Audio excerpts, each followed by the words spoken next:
নমস্কার বন্ধুরা, পুষ্পর রান্নাঘরে কিন্তু সবাইকে স্বাগত। আমি আজকে দেখো টমেটো পেঁয়াজ দিয়ে আর এখানে পুঁটি মাছ দিয়ে ভাজা করবো, সেটাই তোমাদের সঙ্গে শেয়ার করছি বন্ধুরা। চলো লবণ হলুদ দিয়ে দিই স্বাদ মতো।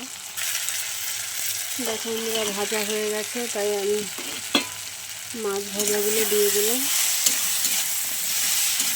আর একটু ভেজে নেব, তাহলে পুঁটি মাছের পেঁয়াজ টমেটো দিয়ে ভাজা আমার একদম রেডি হয়ে যাবে।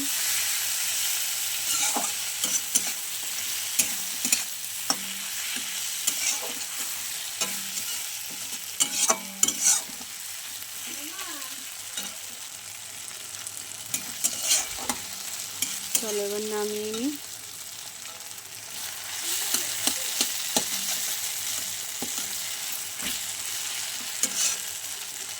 কার কার এরকম মাছ ভাজা ভালো লাগে অবশ্যই কিন্তু কমেন্ট করে জানিও। ভালো লাগলে লাইক একটা শেয়ার অবশ্যই করো।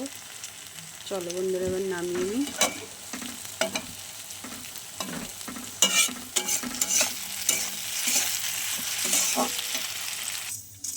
দেখো বন্ধুরা, নামিয়ে নেওয়ার পরে কেমন হয়েছে অবশ্যই কিন্তু জানিও, আর আমার রেসিপি তোমাদের কেমন লাগে সেটাও জানিও। চলো আজকের মতো রাখি বন্ধুরা, তোমরা সবাই ভালো থেকো। দেখা হবে নতুন দিনে নতুন ভিডিও নিয়ে। চলো টাটা।